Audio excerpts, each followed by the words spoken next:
Ok, he vuelto, pero no me voy a arrancar sin antes echarme mi traguito de agua porque se me va a secar el gañote, estoy completamente segura. Ok. Excelente servicio. Sí o no edites esto. Bien, hoy es un día muy especial porque los voy a llevar a un sitio que he visitado un par de veces y por el que estoy completamente enamorada. Como no puede ser, claro, de otra manera, porque si no me obsesiono, no vale la maldita pena llevarlos. También advierto que voy a hablar y hablar y hablar hasta el fin de los tiempos. Así que prepárate algo y ponte cómodo, mi querido Sapiens. Adivinen dónde los traje. Estoy emocionada, oigan. Siempre me emociona venir a este sitio. Siempre, siempre, siempre. Miren, miren, miren. Allá vamos, allá vamos. Yo me vine en transporte público. Seguramente la CEO de postproducción neófita ya les explicó. No, aún no explico eso, pero ahí les voy. Teotihuacán es una zona arqueológica importantísima y verdaderamente significativa del mundo en este lado del charco, muchísimo antes de la llegada de los primeros castellanos. Se encuentra en el municipio al que le dio su nombre, Teotihuacán, en el Estado de México, a 1 hora en coche de la Ciudad de México, pero si eres hija del transporte público como yo, entonces te harás como 1 hora y media desde la Ciudad de México, igual un poco más. Yo, como siempre, me arranco desde mi rancho precioso hasta la Ciudad de México. La manera que yo sé para llegar es primero en metro. También puedes hacerlo utilizando el Metrobús, pero por temas personales no soy fan de utilizar el Metrobús, lo confieso. Nuestro punto importante es llegar a la central de camiones del norte, porque es desde ahí de donde salen recién horneados los autobuses a Teotihuacán. De mi rancho llegué a la estación Gómez Farías, que pertenece a la línea 1 del metro. De Gómez Farías, con dirección Observatorio, tengo que pasar 3 estaciones y en la cuarta, que es San Lázaro, me voy a bajar para hacer mi primer transbordo. Lo voy a hacer así porque en San Lázaro es donde está la Central de Autobuses del Oriente, o mejor conocida como la TAPO. Y puede que si no vives en la Ciudad de México y vengas desde el este o sureste del país, llegues aquí. De San Lázaro hay que buscar la línea B del metro con dirección a Ciudad Azteca. Pasamos 2 estaciones y nos tenemos que bajar en la tercera, que es Oceanía. Ahí yo haría mi segundo transbordo y si tú llegaste a la Tapo harías tu primer transbordo y de hecho el último. Muy bien, una vez que llego a Oceanía y hago mi transbordo a la línea 5 del metro en dirección Politécnico, hay que pasar 6 estaciones y bajarnos en la 7ª, que es la de Autobuses del Norte. Saliendo nos vamos a encontrar con la terminal de autobuses y es ahí a donde debes llevar tu trasero. Una vez en la entrada, te vas a dar vuelta a la izquierda hasta topar con la sección 8. Y ahí estará la pequeña taquilla de los buses que te llevarán a la zona arqueológica. El boleto redondo te costará 136 pesos. Guarda muy bien tu boleto de regreso y no te preocupes, el autobús va haciendo algunas paradas, pero en algún punto te va a dejar en la zona arqueológica, en cualquiera de sus puertas. Pero bueno, el autobús me dejó en la puerta 2. Hay baños, no se preocupen. Y pues vamos a darle. ¿Emocionada? Sí, estoy emocionada.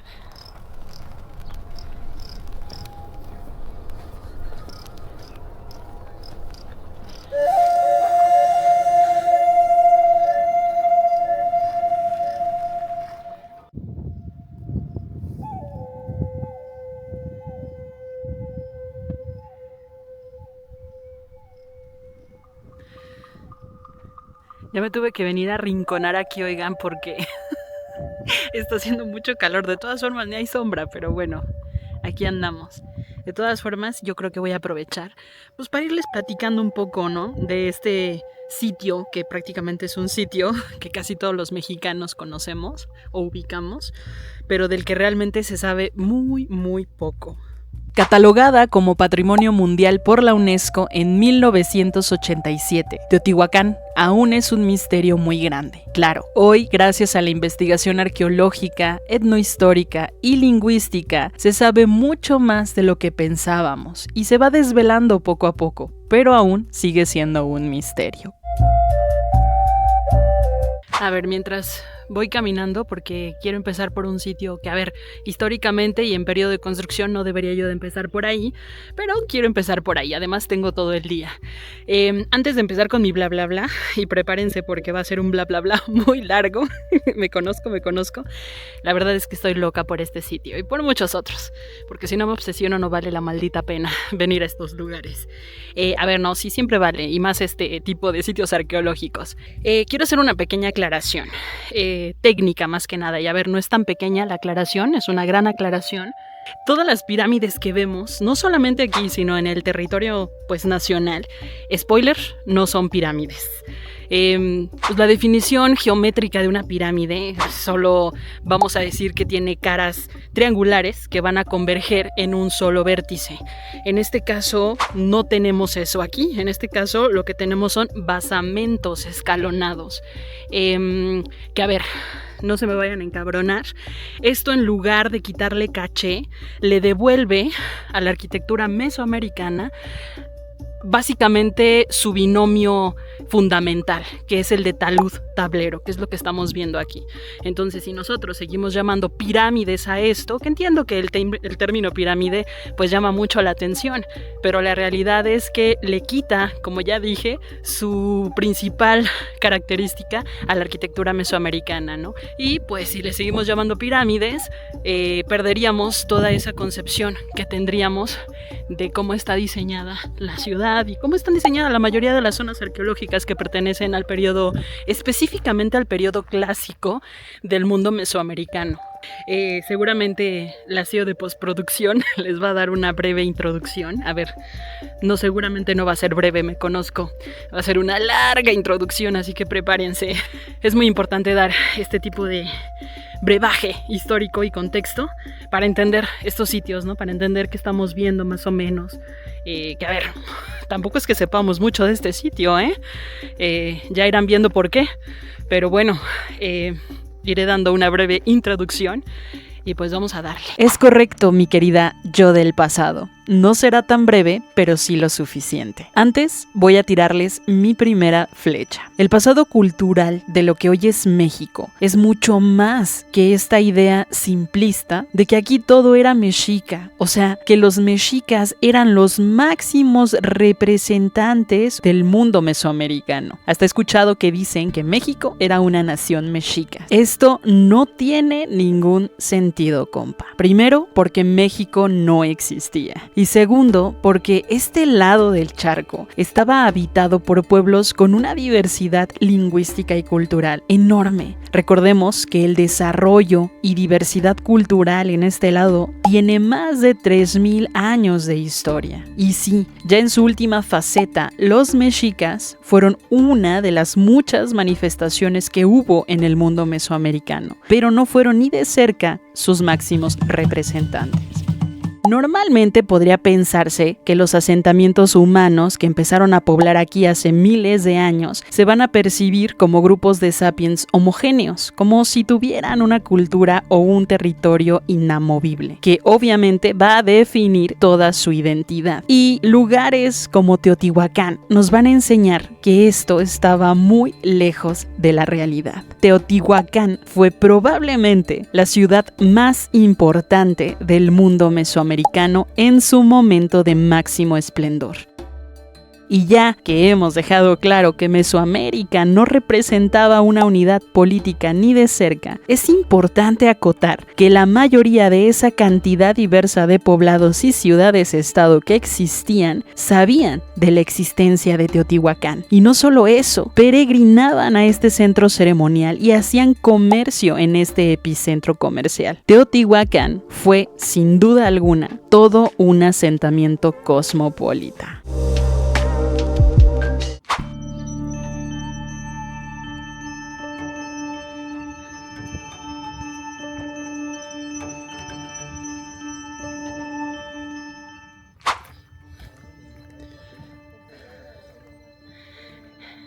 Miren, aquí hay unos mapas para entender la distribución. A ver, aquí dice zona arqueológica de Teotihuacán. Ok, este es el plano básico de las zonas que pues están al acceso de la mayoría de nosotros. Pero la zona arqueológica es muchísimo más grande, o sea, era una urbe enorme. Ya les pondré unos planos en pantalla de la arqueóloga Linda Manzanilla, que obviamente explican muchísimo mejor esta distribución ortogonal y la inmensidad de Teotihuacán, ¿no? Pero aquí les voy enseñando un poquito para cuando vengan.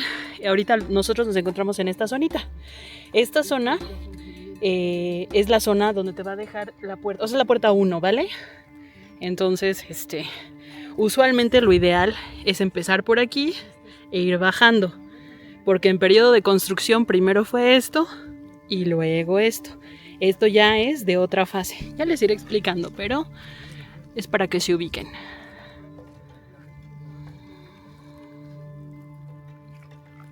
Listo, vámonos. Ok, ya estamos llegando a la ciudadela. Para entender el origen, desarrollo y caída de Teotihuacán, básicamente se van a categorizar sus periodos, ¿no? En 9 periodos específicamente. Que a ver, estos periodos están íntimamente ligados, obviamente, con la cerámica. Claro que sí, ¿cómo de que no? ¿Por qué? Porque la cerámica juega un papel crucial en el estudio arqueológico. Esto es importante porque nos proporciona información valiosa pues, sobre la vida cotidiana, ¿no? De los antiguos asentamientos humanos. También es importante porque su estudio nos va a dar información y nos va a permitir identificar patrones de asentamiento, de uso de espacios, de tipo de alimentación, del comercio que llevaban. O sea, la cerámica es una maravilla. De todas formas, CEO de postproducción, deja la línea del tiempo en pantalla de todas las fases, por favor. Son bastantes, pero aquí en las que nos vamos a concentrar más es en la fase Micaotli, que va a ir del año 100 después de la era cristiana al 200, y obviamente el periodo, la fase Tlalminilolpa, que va del 200 prácticamente al 400 después de la era cristiana. ¿Por qué son las que más nos importan? Porque van a ser los periodos de máximo esplendor y crecimiento de lo que fue esta gran urbe que bueno, hoy llamamos Teotihuacán. A ver, nosotros no lo llamamos así, lo llamaron así los mexicas, pero bueno, que hoy identificamos como Teotihuacán. Ok, si ustedes vienen desde la puerta 1, que es esta, aquí van a salir. Por cierto, hay baños también. Creo que hay baños en todas las puertas. Van a darse encontrón luego con esto. Yo sé que para allá se ve muy entretenido porque ya estamos viendo allá la pirámide de la luna, o más bien el basamento piramidal de la luna y el basamento piramidal obviamente del sol, ¿no? Que es el más espectacular y monumental. Pero por favor, les voy a pedir que se esperen tantito de ir para allá y se dirijan hacia allá, porque hay un par de sorpresitas y veo que hay muchas personas que se lo pierden. Entonces pues vamos para allá. Entonces, bueno, vamos a empezar diciéndolo, ¿no? Esta es la ciudadela. A ver, este espacio de la ciudadela se empezó a construir por ahí del 150 y del 200 después de la era cristiana. El nombre de la ciudadela se lo dieron los españoles, ¿no? Pero a ver, también hay que entender que todo esto, antes del siglo XX, eran cerros. Todo estaba lleno de maleza, eran montañas, ¿ok? Sí, se sabía que había sido una gran ciudad, una gran urbe, pero incluso ya para cuando llegan los mexicas, este lugar, ¿no? Teotihuacán, pues ya había sido abandonado hace unos 4 siglos. Entonces, pues lo que ellos ven son ruinas. Obviamente todo lo que vemos nosotros de aquí pues está restaurado, en parte. Ya les contaré sobre nuestro querido Leopoldo Batres, que es un pionero en arqueología, pero bueno, controversial el arqueólogo. Pero bueno, dejaré el choro porque esto ya lo trataré más adelante, pero quiero que vean por dónde tienen que ir. Hay que ir siguiendo este asunto. Ahí va, ahí vamos.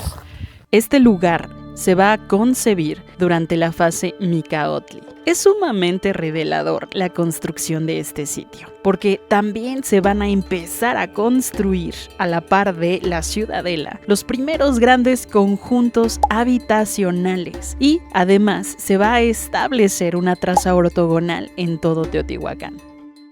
Tengo entendido que son 16 basamentos piramidales, corríjanme si estoy mal en el dato, que flanquean esta gran plaza, ¿no? A ver, este tipo de distribución, pues esta traza es, aquí voy a citar al doctor Alejandro Villalobos, por favor vayan a ver sus cátedras, es un crack en este tema, especialmente de Teotihuacán. Siempre nos vamos a encontrar con esto, ¿no? Obviamente el remate visual y el elemento más importante, que es el basamento piramidal. Usualmente enfrente tenemos el adoratorio y va a estar delimitado, ¿no?, en este espacio de contención que va a ser una gran plaza. No siempre está delimitado por basamentos piramidales, pero en su mayoría sí, ¿no?, en muchas otras zonas arqueológicas. Pero bueno, échense un taco de ojo.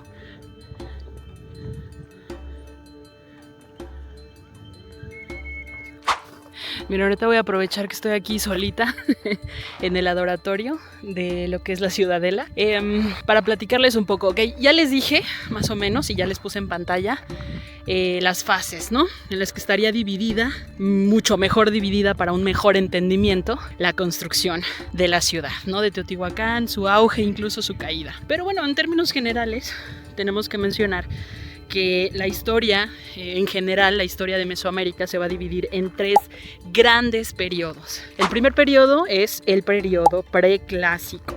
Este periodo pues va desde el 2500 aproximadamente, antes de la era cristiana, al 200 después de la era cristiana, ¿no? Y este periodo, que es el más largo, se va a caracterizar por la formación de las primeras aldeas, obviamente por el surgimiento de la agricultura, la domesticación, especialmente del maíz, y la aparición de la cerámica. Después vamos a tener el periodo clásico. El periodo clásico va del 200 después de la era cristiana al 900 de la era cristiana, ¿no? Y este periodo se va a caracterizar por el surgimiento, ¿no?, y el desarrollo de grandes ciudades, grandes culturas, una de ellas la maya, pero principalmente por Teotihuacán, no solo como gran ciudad, sino también como cultura teotihuacana. Básicamente en el periodo clásico es en el que estamos intrigados, o al menos yo estoy intrigada y muchos investigadores, porque es el momento de mayor auge y mayor desarrollo del mundo mesoamericano, y en una ciudad tan misteriosa como Teotihuacán, pues queremos saber más qué onda, ¿no? Y bueno, finalmente vamos a tener el periodo posclásico, ¿no? En el periodo posclásico pues vamos a tener que ya es del 900 después de la era cristiana a una fecha que tenemos muy clara, 1521, con la caída de México Tenochtitlan, o más bien de la ciudad isla, ¿no?, de Tenochtitlan.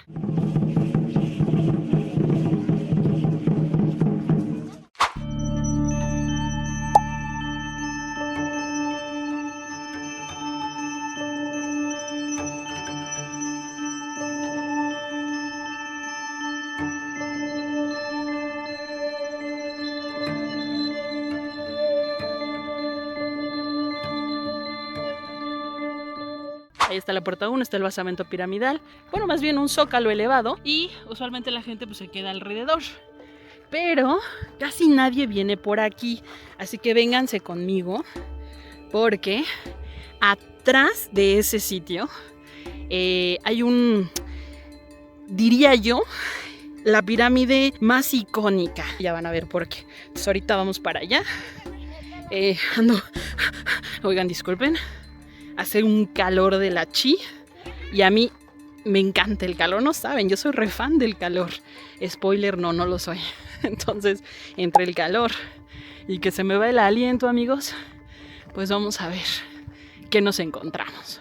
Así que, como dije hace rato, échense taco de ojo. Ok.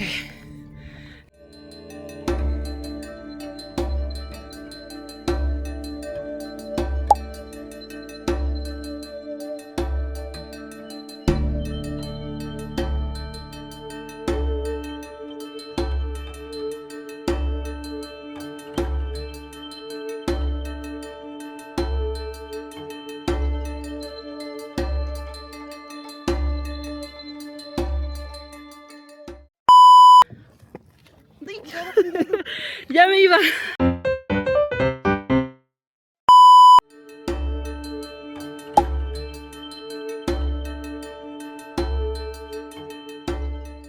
Miren, nada más. Ahorita los acerco. Aquí nos vamos a encontrar con el famoso basamento piramidal de Quetzalcóatl. También fue llamado mucho tiempo Templo de la Rana debido a la crónica de Fernando de Alba Ixtlilxóchitl, pero hoy es el mítico basamento piramidal o templo de Quetzalcóatl.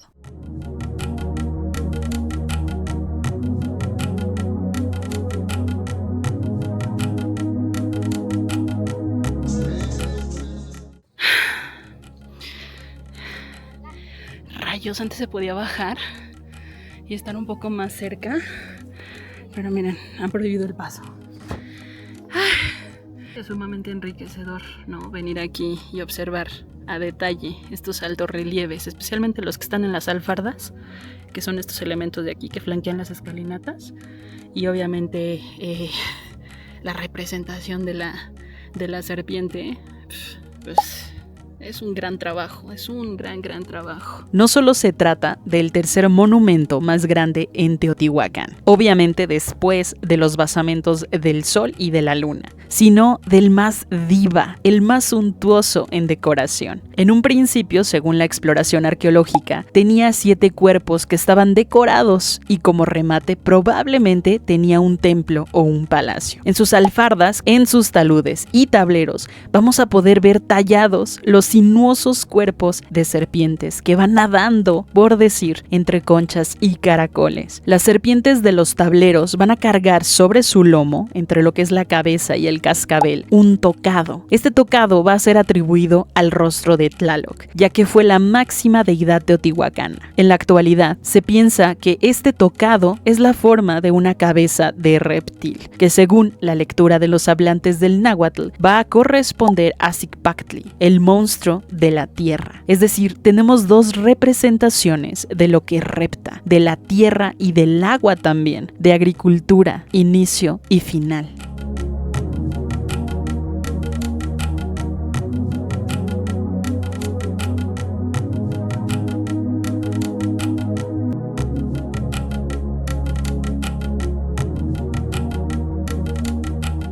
La gran cantidad de entierros que se han encontrado en este edificio podrían simbolizar a Tonacatépetl, la mitológica montaña sagrada que va a constituir el centro del universo. Pero solo es una hipótesis, una muy hermosa por cierto. Aún no se tiene certero el por qué se han encontrado tantos entierros en ella y los que aún faltaría por encontrar. Ya estoy aquí solita. A ver, aquí me voy a detener para que tú y yo hagamos un ejercicio de reflexión, compa. Un ejercicio de imaginar, de interpretar. Porque podemos y porque quiero. ¿Por qué no? A ver, la deidad que hoy conocemos como Quetzalcóatl, bueno, a ver, sorpresa, no se llamaba así. ¿Cómo se llamaba? Sabe. No sabemos. La idea de serpiente emplumada o quetzal como pluma preciosa entre algunas de sus posibles interpretaciones del náhuatl al español y obviamente coatl como serpiente, es la lectura que los hablantes del náhuatl y de las lenguas que son hermanas del náhuatl, provenientes obviamente de los yutonahuas, pues le van a dar a esta imagen en este basamento piramidal cuando se encuentran con ella en su peregrinaje. Pero les recuerdo, una vez más, que los constructores de esta ciudad eran de origen otomangue. Y a ver, no solo eso. De hecho, y lo podemos ver aquí, vemos fuertes herencias de la costa del Golfo. Así que en este punto es donde, no sé, siento que me apasiona un poco, viva, escuchar no solo a expertos, sino a cualquier persona que le interese reinterpretar a esta mítica serpiente, ¿no? Para mí, venir aquí es un punto de partida importante para entender lo que sabemos gracias a los hablantes del náhuatl y lo que desconocemos, gracias a que se desconoce el origen del mito más grande del mundo mesoamericano, ¿no? Como viene señalado por el historiador Eduardo Florescano, que tiene una cátedra al respecto que por supuesto me comí enterita, Quetzalcóatl es el mito de mitos.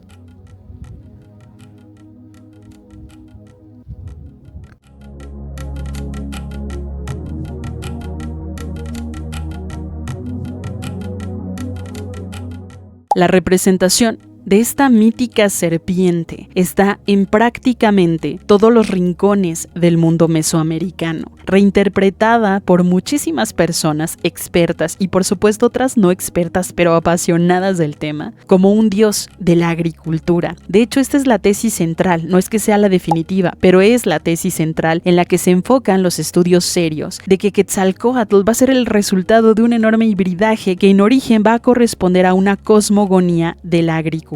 Lo que de hecho podría explicar mucho de su apariencia y de lo que probablemente se ha confundido con plumas, cuando en realidad podrían ser hojas de maíz o incluso las propias mazorcas, es más, también el propio maguey. Definitivamente aún no se tiene certeza, pero Quetzalcóatl hoy ha llegado a nosotros, ocupando un lugar privilegiado en el imaginario del Homo mexicanos. Por supuesto, no me voy a explayar en este video sobre esto. Ya le dedicaré un video entero a Quetzalcóatl, porque aquí tiene mucho que ver la Toltecayotl, que ya hablaré de ella en ese video. En fin, solo te recuerdo que aún no hay verdades absolutas sobre el imaginario de esta mítica serpiente emplumada, y que toda la cosmogonía que la rodea aún es un amplio campo de estudio y sigue rompiéndoles la cabeza a mis compas investigadoras e investigadores.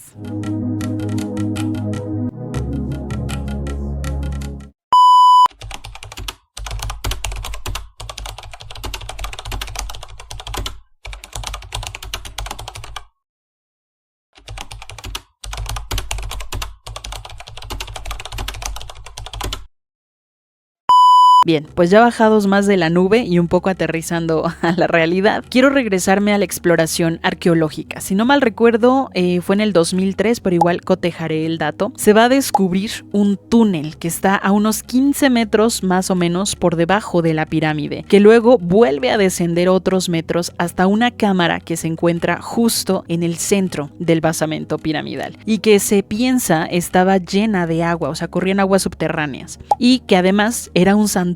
Es por esta razón que se encuentra una instalación frente al basamento, que es donde las y los investigadores pueden tener acceso a este túnel que se ha excavado y en el que se han recuperado más de 60,000, creo que no, más de 70,000 objetos en distintas ofrendas a lo largo del túnel, algunas de una manufactura verdaderamente minuciosa. También existen restos de pirita en los techos. Se piensa que se va a colocar ahí con motivos de representar el cielo nocturno. Una hipótesis es que era la representación de un mítico inframundo donde los teotihuacanos hacían ofrendas. Una auténtica fantasía, sin duda.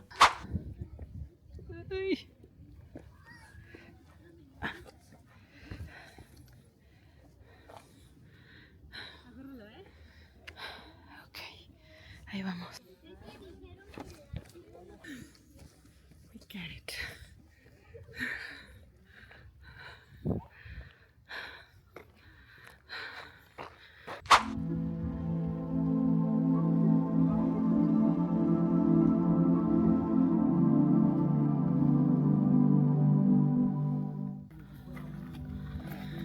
Ok, ahorita vamos a para allá está la calzada de los muertos, pero por acá también casi nadie viene. Vénganse para acá, ahorita van a ver por qué. Mientras voy a callarme porque me fatigo. Soy un anciano decrépito. Eso. Nice.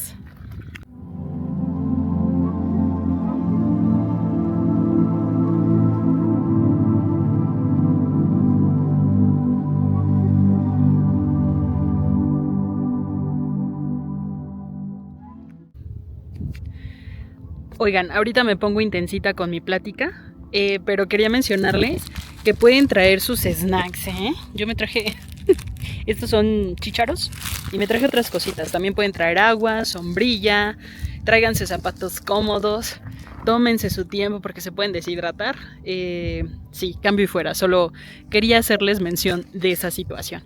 Pero bueno, ahorita entramos en materia, aguántenme, me voy a echar mis chícharos en la sombra de este precioso árbol a descansar un ratito y ahorita continuamos con el recorrido, claro que sí.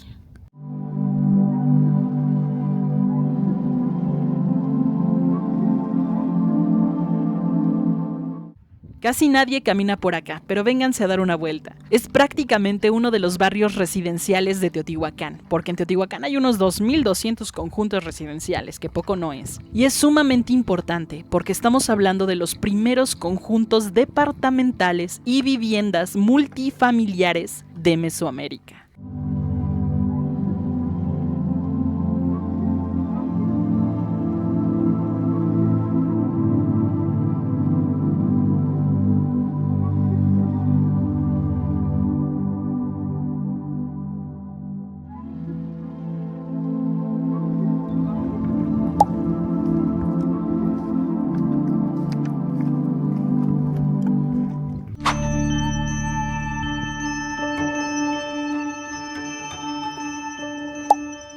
Para poderte explicar un poco, y digo un poco verdaderamente, los murales que nos vamos a encontrar en esta área, siempre tengo que recurrir al tomo 1 del libro La pintura mural prehispánica en México, que corresponde a los murales específicamente en Teotihuacán. Antes de accesar a esta excavación, con lo primero que nos vamos a encontrar es con el llamado Altar de las Volutas.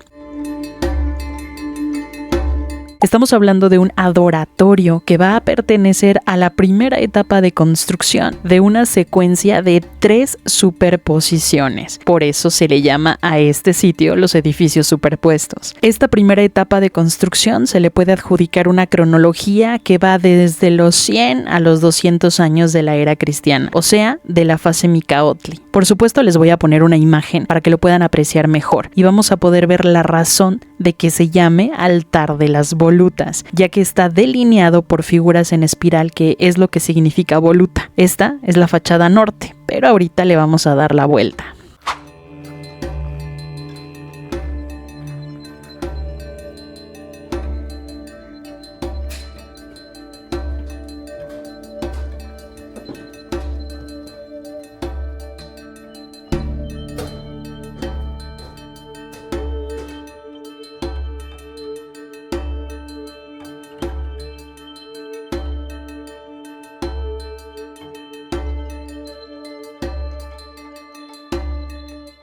Ok, independientemente de que hay cosas que decir al respecto de este sitio, está bien fresco. Está fresquito. Mira, todas las veces que he venido me encontraré 1 o 2 personas, pero de ahí en fuera siempre estoy sola.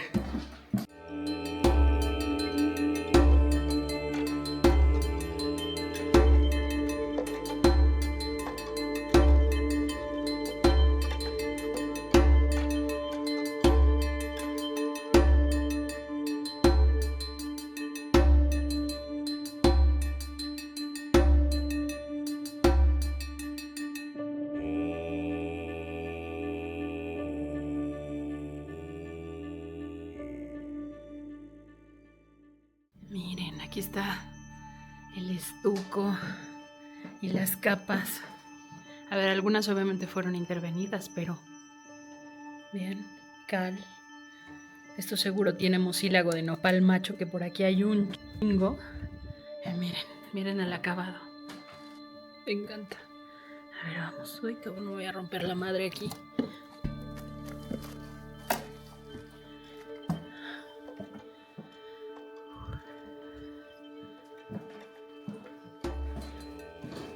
Pasamos por ahí hace ratito.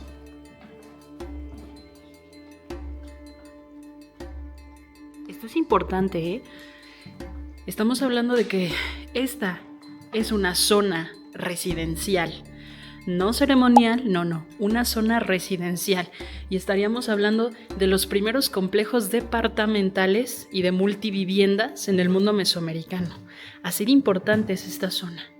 Así de importante. Claro, eso nos da unas pistas muy grandes sobre la función que tenía Teotihuacán.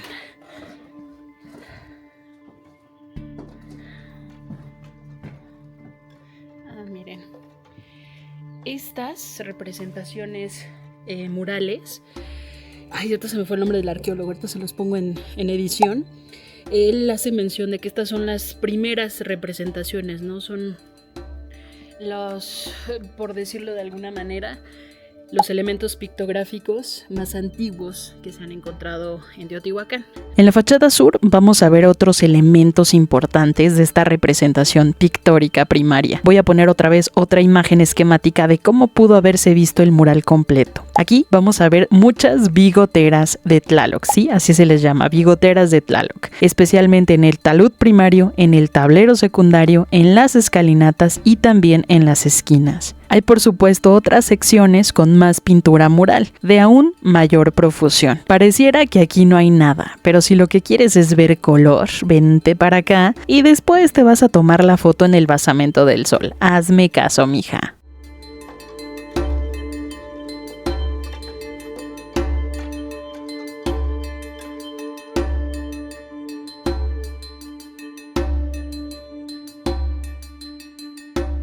A ver, quiero hablarles rápidamente de 3 sitios que conocí en mis visitas anteriores y que están un poco más alejados de lo que normalmente se conoce, pero también forman parte de esta gran urbe que hoy es la zona arqueológica de Teotihuacán. Esta vez no pude llevarlos porque no me dio tiempo, pero se los tengo que mencionar porque es donde vas a poder ver los murales con mayor profusión, en mi opinión, de Teotihuacán.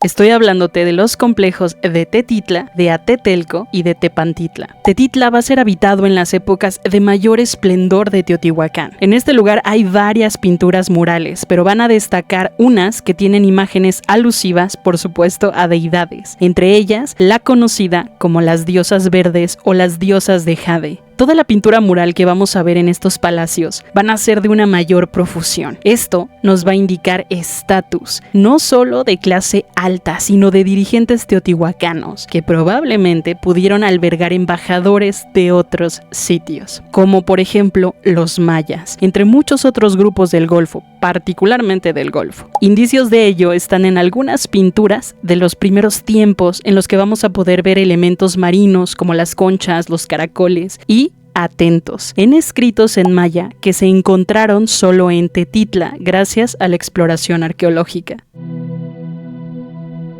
El segundo es Atetelco. Por la gran cantidad de murales alusivos a la milicia, se plantea que Atetelco va a ser sede de una escuela militar o alguna especie de cuartel. Las obras pictóricas que vemos aquí presentan mucha iconografía que está relacionada con artefactos cortantes. También aquí se van a conservar una de las mejores muestras de la pintura mural teotihuacana y de las más completas, conocida como la procesión de sacerdotes. Por último, y el que más me gusta, es el complejo de Tepantitla. Aquí es donde se van a encontrar el mural, que de acuerdo a lo que en náhuatl le narraron a Bernardino de Sahagún, es Tlalocan, el mundo que es regido por Tlaloc, aunque recientemente también se piensa que es una diosa relacionada a Chalchiutlicue, obviamente la deidad femenina en Teotihuacán, aunque recuerden que ese es el nombre en náhuatl. Pero no solo esto, se va a tratar quizá del registro más antiguo que se tiene de prácticas médicas en el mundo prehispánico. Vamos a ver muchas plantas y hongos medicinales que se están utilizando en curaciones, y también vamos a ver representadas prácticas dentales. Sin duda es uno de los murales más suntuosos que se han encontrado en el mundo prehispánico, si me permito hacer tal aseveración. Está de tatuártelo en toda la espalda, verdaderamente.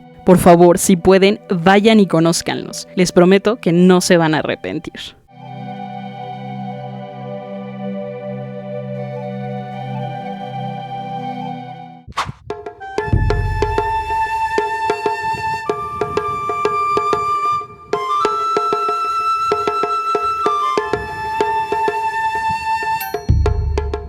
Esta calzada se llamó así por los mexicas. Algunas fuentes dictan que era porque creían que eran tumbas los basamentos que flanquean los casi 4 kilómetros de la calzada de los muertos.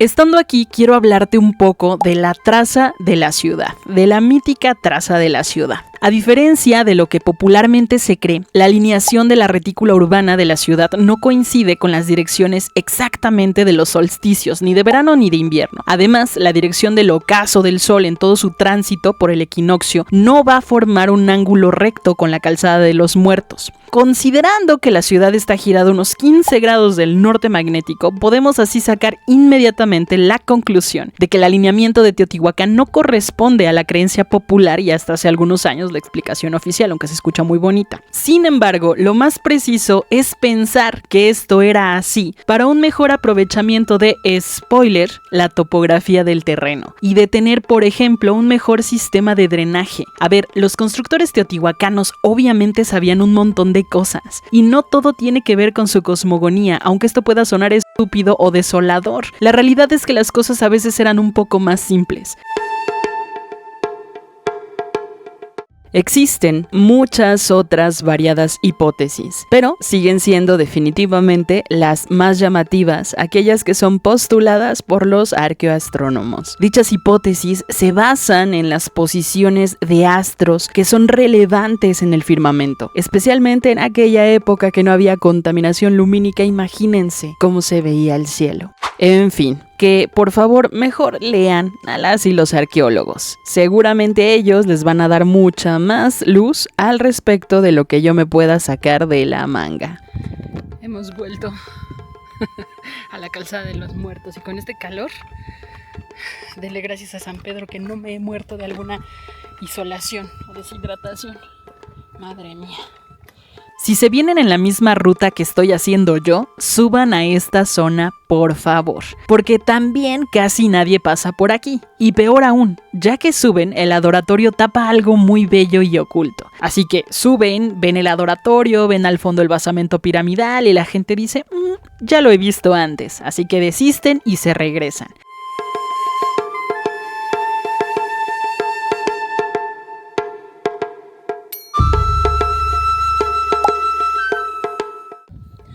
Ok, esta es la plaza oeste. Y como estas hay varias, esta ya fue excavada, pero de ese lado hay muchas igual que todavía están bajo la maleza. Ustedes me van a hacer caso y van a meter sus narices por todos lados, donde se pueda, claro, no me los vayan a multar. Vayan y denle la vuelta al adoratorio, porque del otro lado vamos a tener esto, unas cabezas colosales de jaguar y de serpiente.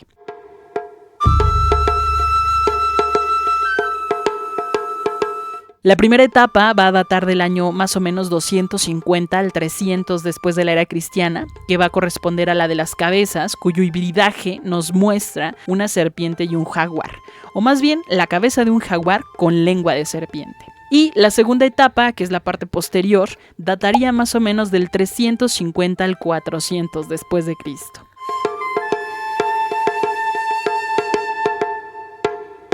Este conjunto se encuentra justo en el límite de la división que ha sido fuertemente defendida por la arqueóloga Linda Manzanilla. Ya hablaré de ella más adelante porque soy su fan. Sobre las 4 cogobernanzas en Teotihuacán. Vamos a regresar. Es que les quiero platicar cositas. Especialmente de los orígenes de Teotihuacán. Alto, pero para eso aguántame, que se me hace bolas la edición, sigo siendo nueva en este asunto. Yo sé, me pasé de lanza con este sitio porque lo amo. A ver, esto no es una guía básica, definitivamente. Se trata de una intensita que te quiere platicar todo lo que sabe sobre esta gran urbe prehispánica. Y lo que me faltó, mijos, imagínense. En el siguiente video te voy a llevar a los basamentos piramidales que tanto te llaman la atención. Yo lo sé, compa. Pero es que en Teotihuacán hay más, muchísimo más que mis comadres piramidales. Que sí, son espectaculares. A veces el tamaño no importa, sino el contenido, hombre.